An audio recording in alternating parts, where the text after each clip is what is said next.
Canadians should see the removal of the $15 cap on gas at the pumps within the next 24 to 48 hours, so says Prime Minister Dickon Mitchell during government's post-cabinet briefing on Tuesday. We anticipate that the price per gallon of fuel will drop beneath $15. We expect to have confirmation of that within the next 24 to 48 hours, and certainly before the 18th of September. If that happens, we will remove the cap, the $15 cap, because there will be no need for it.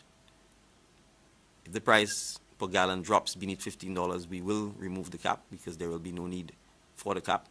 That should allow us to begin stopping the bleeding, so to speak, in terms of the sums that we are beginning to accumulate and which is owing to the suppliers.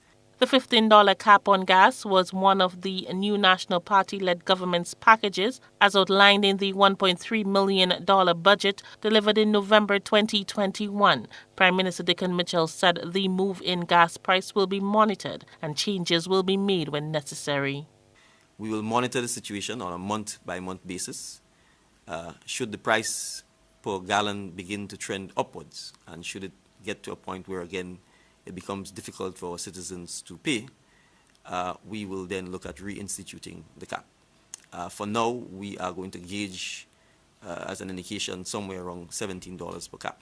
So we can assure the public that should the price per gallon go back to at least $17 per gallon, then we will reinstitute a cap at $17. The government has also decided to continue to not to collect petrol tax as of the next price change on September 18th. This will continue till December 31st.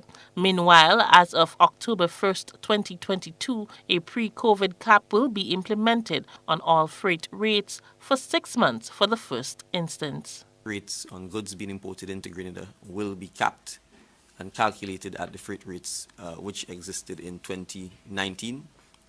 The Ministry of Finance and the Customs Department will sensitize members of the public, importers, brokers, etc., as to what is required to be done administratively to facilitate the correct entry of the appropriate freight rates. We intend to review this at the end of, or by the end of March 2023, as to whether it's kept in place or as to whether any further indulgences will be granted in terms of further capping of the freight rate. The Prime Minister was speaking at the government's post-cabinet briefing on Tuesday. For GBN News, I am Rena Pett Thomas reporting.